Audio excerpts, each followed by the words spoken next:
नमस्कार दोस्तों जैसा कि आप सब जानते हैं आरबीआई की मॉनेटरी पॉलिसी कमेटी की रिपोर्ट हर 2 महीने में आती है और इसको लेकर मैं वीडियो भी बनाता हूं। इसमें जो सबसे इंपॉर्टेंट चीज सामने देखा जाता है वो ये है कि क्या रेपो रेट को बढ़ाया गया, कम किया गया या फिर वो उतना ही रखा गया है। इस बार रेपो रेट तो 5.25% ही है, लेकिन इस बार कुछ और चीजें बोली गई हैं आरबीआई के द्वारा। स्पेशली भारत के जो एग्रीकल्चर है, इंडियन एग्रीकल्चर को लेकर एक बड़ा खतरा बताया जा रहा है। वो सब कुछ मैं आपको डिटेल से बताऊंगा इस वीडियो में। चलिए शुरुआत करते हैं, लेकिन उससे पहले आप सबको बता दूं आज स्टडी आईक्यू पर लास्ट डेट है। अगर आप हमारे यूपीएससी बैच को ज्वाइन करना चाहते हैं, एक ऐसा बैच जिसके अंदर प्रीलिम से लेकर इंटरव्यू तक पूरी तैयारी आपको मिल जाएगी, साथ ही साथ मेंटरशिप, टेस्ट सीरीज, रिवीजन, बहुत सारी चीजें हैं। अगर आपको कोई भी डाउट है, प्रॉब्लम है बैच को लेकर, ये फोन नंबर दिया है, इस पर कॉल करिए, यूज करिए कोड अंकित लाइव मैक्सिमम डिस्काउंट के लिए। चलिए शुरुआत करते हैं। सबसे पहले देखते हैं कि यहां पर आरबीआई का मेन ऑब्जेक्टिव होता क्या है। देखो, इन्फ्लेशन को कंट्रोल करना तो है ही है, लेकिन साथ ही साथ 3 मेजर ऑब्जेक्टिव होते हैं। एक तो यह है इन्फ्लेशन, जैसा मैंने बताया, maintain price stability in the economy. साथ ही साथ जो इकोनॉमिक ग्रोथ है, जीडीपी हो गया, उसको किस तरह से बढ़ाया जाए और फाइनेंशियल स्टेबिलिटी को मेंटेन किया जाए। और ये जो ऑब्जेक्टिव है ये आपस में ही काफी ज्यादा कॉन्फ्लिक्ट रखते हैं, क्योंकि सोचिए, अगर आरबीआई इंटरेस्ट रेट बढ़ाएगी तो इंटरेस्ट रेट बढ़ाने से इन्फ्लेशन तो कम आ जाएगा, लेकिन इसका असर आपको जीडीपी पर दिखेगा, जीडीपी भी नीचे आ सकती है। अगर मान लो आरबीआई रेट कट करती है, नीचे जाती है, तो उससे यहां पर इन्फ्लेशन को खतरा हो सकता है। जीडीपी हो सकता है बढ़ जाए, लेकिन इन्फ्लेशन जो है वो खतरे में आ सकता है। तो ये काफी सारी इंपॉर्टेंट चीजें हैं जो आपको ध्यान में रखनी चाहिए। और इसीलिए क्या है कि जो मॉनेटरी पॉलिसी है वो एक प्रकार का बैलेंसिंग एक्ट होता है कि किस तरह से हर एक चीजों को बैलेंस किया जाए कि हमारे देश की जीडीपी भी हार्म ना हो और जो इन्फ्लेशन है वो भी यहां पर कंट्रोल में रहे। और भारत का जो मॉनेटरी पॉलिसी फ्रेमवर्क अगर आप देखोगे 2016 से ये चलता आ रहा है, और इसमें बेसिकली हमने अपनाया है फ्लेक्सिबल इन्फ्लेशन टारगेट। मतलब यह बोला गया है आरबीआई की मॉनेटरी पॉलिसी को कि आप 4% तक कंज्यूमर प्राइस इन्फ्लेशन, जो सीपीआई होता है, जो रिटेल इन्फ्लेशन जिसको कहते हैं, वो आप 4% रखिए। इसको आप मैक्सिमम +2% और -2% तक रख सकते हैं। मतलब 2% से लेकर 6% के बीच में हमारे देश का इन्फ्लेशन रहना चाहिए। अगर मान लो ये उससे ज्यादा कम होता है या फिर ज्यादा होता है 2 to 6% के ऊपर नीचे, तो यहां पर 3 क्वार्टर में अगर ऐसा हुआ लगातार, तो आरबीआई को एक रिपोर्ट सबमिट करनी होती है। उस रिपोर्ट में बताना होता है सरकार को कि देखिए हम ये मेजर ले रहे हैं ताकि इस तरह की चीजों को कंट्रोल कर सकें। अच्छा, भारत की जो मॉनेटरी पॉलिसी कमेटी है, ध्यान रखिएगा, इसमें टोटल 6 मेंबर्स होते हैं, जिसमें 3 तो आरबीआई के होते हैं, जिसमें एक आरबीआई गवर्नर है, और 3 आपका गवर्नमेंट के द्वारा नॉमिनेट किए जाते हैं।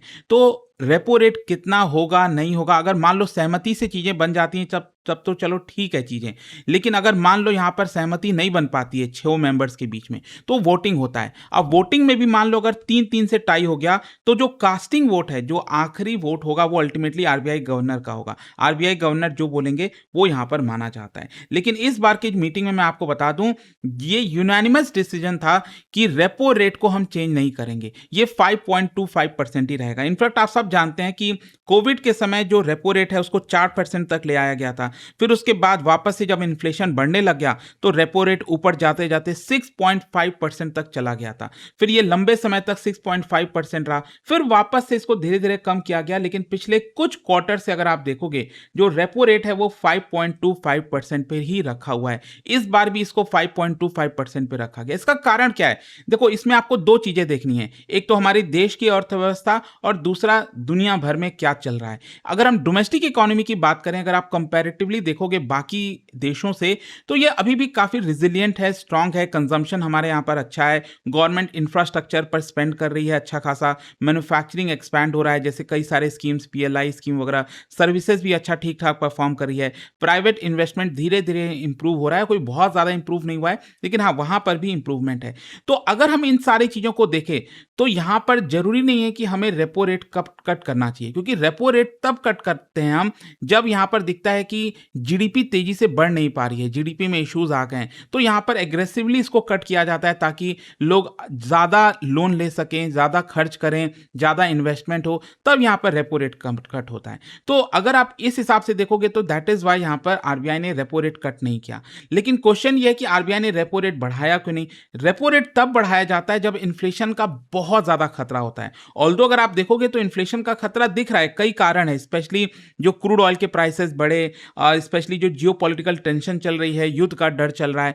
तो यहां पर आरबीआई का यह सोचना है कि देखिए ये सब अभी टेम्पररी है, हम इसको देख के अभी रेपो रेट नहीं बढ़ा सकते। अगर मान लो ये चलता जाएगा, खत्म ही नहीं होगा, क्रूड ऑयल के प्राइस हमेशा $100 के ऊपर ही रहेंगे, तो यहां पर आरबीआई जो है रेपो रेट को बढ़ाएगी। लेकिन अभी ऐसा है नहीं, अभी आप देखोगे तो जो क्रूड ऑयल के प्राइसेस हैं वो भी अब $80 के नीचे जा रहे हैं, तो चीजें हो सकता है जल्दी सामान्य हो जाए, तो रेपो रेट को छेड़छाड़ करने की जरूरत नहीं है। एक तो ये इंपॉर्टेंट है। दूसरा यहां पर जीडीपी को लेकर मैं आपको बता दूं, इनफैक्ट आरबीआई की मॉनेटरी पॉलिसी ने जीडीपी का एस्टीमेट थोड़ा सा बढ़ा दिया है। पहले अगर आप देखोगे तो ये 6.6% रखा हुआ था, ये मैं बात कर रहा हूं अभी जो करंट फाइनेंशियल ईयर चल रहा है 2026-27 का, ठीक है। तो यहां पर पहले आरबीआई कह रही थी कि 6.6% ग्रोथ होगा, अब इसको बढ़ाकर 6.7% कर दिया। और ऐसा क्यों है? क्योंकि आरबीआई का यह मानना है कि ये जो पहला क्वार्टर गया है हमारा इस फाइनेंशियल ईयर का, अप्रैल मई जून, ये अच्छा खासा ये ठीक ठाक यहां पर क्वार्टर आपको देखने को मिलेगा। पहले आरबीआई सोच रही थी 6.6% का ग्रोथ होगा,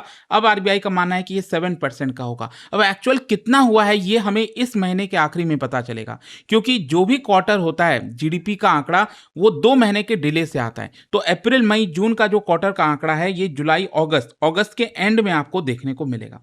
तो एक तो ये जीडीपी की बात हो गई। जहां तक इन्फ्लेशन का सवाल है तो देखो इसमें भी एक अच्छी खबर यह है कि आरबीआई का ऐसा मानना है कि लॉन्ग टर्म में इन्फ्लेशन नीचे ही रहने वाला है, क्योंकि पहले आरबीआई को लग रहा था कि इस पूरे वित्तीय वर्ष में इन्फ्लेशन 5.1% होगा, जो कि अब आरबीआई का कहना है कि 5% होगा। तो ये इन्फ्लेशन की बात हो गई। और साथ ही साथ देखो क्या होता है ना, हमारे देश की इकोनॉमी में आरबीआई अक्सर एक चीज को ट्रैक करती है कि क्या बैंकों के पास लिक्विडिटी है कि नहीं।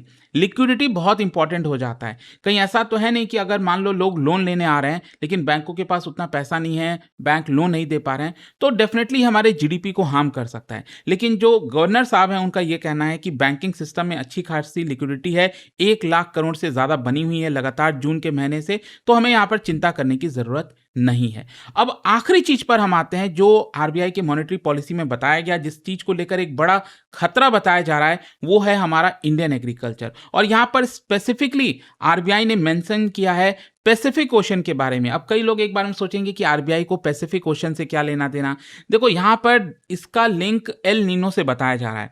मतलब जो पैसिफिक ओशन है वो बहुत ज्यादा इन्फ्लुएंस करता है भारत के मॉनसून को। अगर पैसिफिक ओशन का टेम्परेचर इधर उधर हुआ तो हमारा monsoon rainfall, crop production, food prices, inflation, GDP growth, इन सब चीजों के ऊपर इंपैक्ट करेगा। अब 2026 में अगर आप देखोगे तो जो वर्ल्ड मेट्रोलॉजिकल ऑर्गेनाइजेशन है उन्होंने पहले ही कह दिया कि पैसिफिक ओशन का टेम्परेचर रैपिडली इंक्रीज होने वाला है। मतलब यहां पर ज्यादा गर्म होने वाला है पैसिफिक ओशन। और अगर ऐसा होता है तो एल नीनो और मजबूत होगा, मतलब बारिश कम आएगी। ऑल्दो अगर आप देखोगे तो बहुत लोग क्वेश्चन करेंगे कि सर अभी तक तो बारिश बड़ी अच्छी आई है, कई शहरों में बाढ़ भी जा रहे हैं। देखो बातें वो अलग हैं, मतलब अभी तक जो हुआ तो हुआ, लेकिन स्पेशली अगस्त, सितंबर और अक्टूबर, ये अब अगला जो 3 महीना है यहां पर एल नीनो काफी ज्यादा स्ट्रांग होगा बताया जा रहा है। मतलब ग्लोबल वेदर डिसरप्शन बढ़ सकता है। इंडियन मेट्रोलॉजिकल डिपार्टमेंट का भी यही कहना है कि अगस्त के महीने में बिलो एवरेज रेनफॉल होने वाला है। ठीक है, अब देखना होगा एग्जैक्टली क्या हो पाता है कि नहीं, लेकिन अगर ऐसा होता है तो डेफिनेटली ये हमारे एग्रीकल्चर के ऊपर इंपैक्ट करेगा। एग्रीकल्चर इतना बिगेस्ट कंसर्न क्यों है? क्योंकि देखिए भारत की आधी आबादी कहीं ना कहीं डायरेक्टली इनडायरेक्टली एग्रीकल्चर के ऊपर डिपेंडेंट है। 70% हमारे देश का पूरा जो रेनफॉल आता है पूरे साल भर में वो साउथ वेस्ट मानसून के समय ही आता है, जो कि हमारे मेजर खारिफ जो क्रॉप है उसको इंपैक्ट करता है, चाहे राइस है, कॉटन है, सोयाबीन है, पल्सेस, मेज, इन सब के ऊपर। और अगर रेनफॉल कम हुआ तो यहाँ पर सोइंग कम होगी, जर्मिनेशन सफर करेगा, क्रॉप यील्ड कम हो जाएगी, इरिगेशन कॉस्ट इंक्रीज होगा, ओवरऑल जो फार्मर्स की इनकम है वो कम हो जाएगी। और अल्टीमेटली इसका असर आएगा हमारे फूड इन्फ्लेशन के ऊपर, कंज्यूमर प्राइस इंडेक्स के ऊपर, चाहे राइस, व्हीट, पल्सेस, वेजिटेबल, सब चीज के दाम भागने लगेंगे। और फिर फूड इन्फ्लेशन अगर बढ़ेगा मतलब होटल के दाम बढ़ेंगे, रेस्टोरेंट्स, ट्रांसपोर्ट, मैन्युफैक्चरिंग, वेजेस, हर चीज में यहां पर इन्फ्लेशन होगा। तो इससे आप समझ सकते सकते हो कि आरबीआई इसको क्यों खतरा बता रही है कि अगर इन्फ्लेशन बढ़ता है तो ऑब्वियस सी बात है फिर आरबीआई को रेपो रेट को आगे चलकर बढ़ाना पड़ सकता है। अच्छा, आरबीआई अभी भी ऑप्टिमिस्टिक है। क्यों? आरबीआई का ये कहना है कि ये सारी चीजें तो है ही हैं, लेकिन साथ ही साथ गवर्नमेंट भी अपने आप को प्रिपेयर कर रखी है। गवर्नमेंट के पास फूड सप्लाईज अच्छा खासा है, जो इरिगेशन कवरेज है वो भी पिछले एक दशक में अच्छा खासा बढ़ा है और बफर स्टॉक भी अच्छा खासा रखा हुआ है।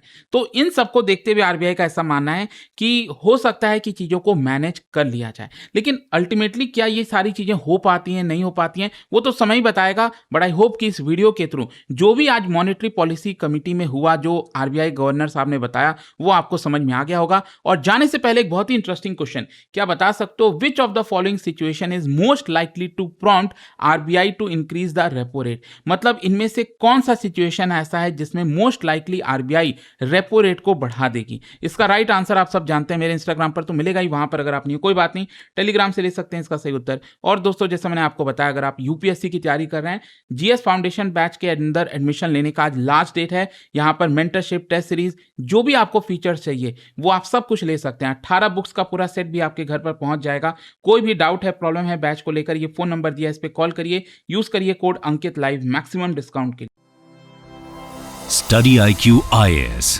आपका सिलेक्शन हमारा मिशन।